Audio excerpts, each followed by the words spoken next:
എൻ്റെ എല്ലാ പ്രേക്ഷകർക്കും പുതിയ ഒരു വീഡിയോയിലേക്ക് സ്വാഗതം.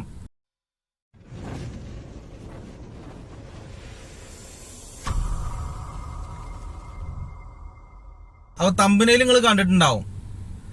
അപ്പോൾ ഇങ്ങനൊന്ന് കാര്യം സംസാരിക്കാനുള്ള പ്രധാന കാരണം എന്ന് പറയുന്നത് വേറൊന്നുമല്ല. അപ്പോൾ ഞാൻ അറിയുന്ന ഒരു വ്യക്തി, നമ്മളെ സുഹൃത്ത് തന്നെ പറയാം, അദ്ദേഹത്തിന് കഴിഞ്ഞ ദിവസം ഉണ്ടായ ഒരു പ്രശ്നമാണ് ഞാൻ ഇപ്പോൾ ഇങ്ങനെ പറയാൻ പോണത്. അദ്ദേഹം വർക്ക് ചെയ്യണത് കഫ്തീരിയയിലാണ്. അദ്ദേഹത്തിന് ലൈറ്റ് വെഹിക്കിളിന്റെ ലൈസൻസ് ഉണ്ട്. കാറിന് എന്തോ പ്രശ്നമായിട്ട് ആളെന്ത് ചെയ്ത് അവിടെ ഉണ്ടായിരുന്ന ബൈക്ക് എടുത്ത് കണ്ട് ഡെലിവറിക്ക് പോയി. അദ്ദേഹത്തിന്റെ എന്താ പറയാ, നമ്മളെ സുഹൃത്ത് സാധാരണ ഡെലിവറി പോണത് കാർ കൊണ്ടാണ് പോകാറുള്ളത്. ചെറിയൊരു അശ്രദ്ധ കാരണം അദ്ദേഹം അപ്പോൾ ബൈക്ക് എടുത്തുങ്ങാണ്ട് പോയിട്ട് ജസ്റ്റ് വേറെ വണ്ടിക്കൊന്ന് ടച്ച് ചെയ്തു. അതായത് ആക്സിഡന്റ് പറ്റിയെന്ന് പറയാം. രണ്ട് വണ്ടിക്കും കംപ്ലൈന്റും കാര്യങ്ങളൊന്നുമില്ല. പക്ഷേ നോ ഫാൾട്ടി പേഴ്സണ് എന്താ വെച്ച് കഴിഞ്ഞാൽ അവരുടെ വണ്ടിക്ക് ചെറിയൊരു സ്ക്രാച്ച് വീണു. പക്ഷെ അദ്ദേഹത്തിന് ആ പാർട്സ് മാറ്റിക്കിട്ടണം എന്നുള്ള ഒറ്റ നിർബന്ധം കാരണം പോലീസ് വന്നെങ്ങാണ്ട് സാധാ വന്നത്. അപ്പോ ലൈസൻസ് ഇല്ല. അതായത് ലൈറ്റ് വെഹിക്കിളിന്റെ ലൈസൻസ് ഉണ്ട്, പക്ഷെ ബൈക്കിന്റെ ലൈസൻസ് ഇല്ല. അങ്ങനെ വണ്ടി ഓടിച്ചതിന് ബൈക്കും കൊണ്ടുപോയി, അദ്ദേഹത്തെയും പോലീസ് സ്റ്റേഷനിൽ കൊണ്ടുപോയി. 2 ദിവസം ആള് പോലീസ് സ്റ്റേഷനിൽ കിടക്കേണ്ട അവസ്ഥ. അതിലുപരി നാട്ടിലത്തെ ഒരു 2,80,000-ഓളം രൂപ ഫൈനും വന്നു. ആ 2 ദിവസവും ഞാൻ ആളെ കാണാൻ വേണ്ടി കണ്ട് പോലീസ് സ്റ്റേഷനിൽ പോയിട്ടുണ്ടായിരുന്നു. പോലീസ് സ്റ്റേഷനൊക്കെ അടിപൊളിയാണ്, കാര്യങ്ങളൊക്കെ തന്നെയാണ്. കിടക്കാനുള്ള എല്ലാ സെറ്റപ്പും കാര്യങ്ങളൊക്കെ ഉണ്ട്. പക്ഷെ എന്തൊക്കെയാണെന്നുണ്ടെങ്കിലും ജയിലാണ്. എന്താണെന്നുണ്ടെങ്കിലും 3000 ദിർഹംസ് പിറ്റേ ദിവസം കെട്ടി വെച്ചങ്ങാണ്ട് ആളെ പുറത്തിറക്കി കൊടുന്നു. വണ്ടി ഇപ്പോഴും കിട്ടിയിട്ടില്ല. പുറത്തിറങ്ങുന്ന സമയത്ത് പറഞ്ഞു 4 ദിവസം കഴിഞ്ഞാല് കോടതിയുടെ വിചാരണ ഉണ്ടാവും എന്ന് പറഞ്ഞ്. അങ്ങനെ 4 ദിവസം കഴിഞ്ഞ് വിചാരണ ഓൺലൈനിലായിട്ടാണ് വിചാരണ കൂടിയത്.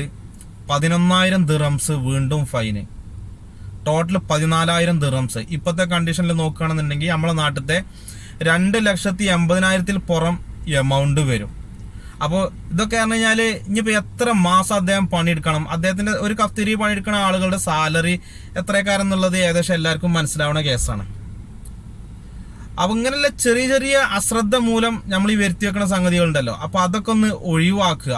അതാണ് പറയാനുള്ളത്. നമ്മളെ മക്കള് തിന്നേണ്ട പൈസയാണ് ഇപ്പോ ഇങ്ങനെ ആയിപ്പോ. പിന്നെ ഈ ഫൈനിന്റെ കാര്യത്തിൽ അപ്പീൽ കൊടുക്കാന്നൊക്കെ പറയുന്നുണ്ട്. പക്ഷെ നമ്മൾ ചോദിച്ചു കഴിഞ്ഞപ്പോൾ ഈ വന്ന ഫൈന് നമ്മൾ ആദ്യം പേ ചെയ്യണം, പിന്നെ നമ്മൾ അപ്പീൽ കൊടുക്കുക. പിന്നെ അതിന് നമുക്ക് എന്തൊക്കെ കുറച്ച് കിട്ടുന്നൊക്കെ പറയുന്നുണ്ട്. പക്ഷെ എത്രമാത്രം കുറയുന്നുള്ളതൊന്നും നമുക്ക് പറയാൻ കഴിയൂല. അപ്പൊ അതിനേക്കായി നല്ലത് നമ്മള് എങ്ങനെയും ഫയലൊക്കെ ഓപ്പൺ ചെയ്തെങ്ങാണ്ട് കുറച്ച് സമയമൊക്കെ ഇതിന് മാറ്റി വെച്ചെങ്ങാണ്ട് ആ ലൈസൻസ് ഒന്ന് എടുക്കാൻ നോക്കുക. അപ്പൊ ആദ്യമൊക്കെ എന്ന് പറഞ്ഞു കഴിഞ്ഞാൽ നമ്മൾ അർബാബിന്റെ ഒപ്പ് വേണം, എല്ലാം വേണ്ട ആവശ്യം ഉണ്ടായിരുന്നു ലൈസൻസ് എടുക്കണം എന്നുണ്ടെങ്കിൽ. ചില മുതലാളിമാരൊരു പരിപാടിയായിരുന്നു, ലൈസൻസ് എടുക്കാൻ സമ്മതിക്കൂല. ഡെലിവറി ബോയ് ആയിട്ട് വർക്ക് ചെയ്യുന്ന ആളുകളെ ലൈസൻസ് എടുക്കാൻ സമ്മതിക്കൂല. എന്താണെന്ന് വെച്ച് കഴിഞ്ഞാൽ ആ ഒരു വർഷം കഴിഞ്ഞാൽ ചിലപ്പോൾ ഓൻ ആ കടയിൽ നിന്ന് പോകും. അപ്പൊ അങ്ങനെ നന്നാവണ്ട എന്നുള്ള ചിന്താഗതിക്കാരായിട്ടുള്ള കുറെ ആളുകളെ നമ്മൾ കണ്ടിട്ടുണ്ട്, നമ്മൾ ചെവി കൂടി കേട്ടിട്ടുണ്ട്. എടുത്തൊടുത്തിട്ട് കാര്യമില്ല എന്നുള്ളത്. പക്ഷെ ഇപ്പോ അർബാബിന്റെ ഒപ്പം വേണ്ട, ആരൊപ്പം വേണ്ട, നമുക്ക് സ്വന്തമായിട്ട് വേണമെന്നുണ്ടെങ്കിൽ പോയി കണ്ട് ഫയൽ ഓപ്പൺ ആക്കുക, എല്ലാം ചെയ്യാം. പക്ഷെ ഈ മുതലാളിമാർ ചെയ്യേണ്ട കാര്യം എന്താ വെച്ച് കഴിഞ്ഞാല് അവർക്ക് ആ ടെസ്റ്റ് എടുക്കാൻ പോകാനുള്ള ഒരു സൗകര്യം ഒരുക്കി കൊടുക്കുക. അതായത് ആ ഒരു ദിവസം ക്ലാസ്സും കാര്യങ്ങളൊക്കെ ഉണ്ടാവണമെന്ന് ആ കുറച്ച് സമയം ഓൽക്കൊരു ലീവ് കൊടുക്കുക. ഇനി കൊടുത്തില്ലാന്നുണ്ടെങ്കിൽ മുതലാളിമാരോട് ഒന്നേ പറയാനുള്ളൂ, ഇതേമാതിരി എന്തെങ്കിലും ഒരു ഇൻസിഡന്റ് സംഭവിച്ചു കഴിഞ്ഞാല് പോലീസ് ചോദിക്കും, ഇത് മുതലാളിയുടെ അറിവോടുക്കനെയാണോ ഈ വണ്ടി എടുത്തിട്ടുള്ളത് എന്ന് ചോദിക്കും. ആന്ന് പറഞ്ഞു കഴിഞ്ഞാല് ഇത്രയും ഫൈനിന് പുറത്ത് നിങ്ങളുടെ കടക്കും ആ കാര്യങ്ങളൊക്കെ ബാധിക്കും, ആ പ്രശ്നങ്ങളൊക്കെ നിങ്ങളുടെ കടമയും വരും.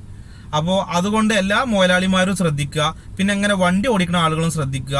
മുതലാളിമാരും ആരും ഉണ്ടാവില്ല, നമ്മൾ തന്നെ ജയിലും പോയി കിടക്കേണ്ടി വരും, നമ്മൾ തന്നെ ക്യാഷും അടക്കേണ്ടി വരും. അത് നന്നായിട്ട് ശ്രദ്ധിച്ച് പണിയെടുക്കുക.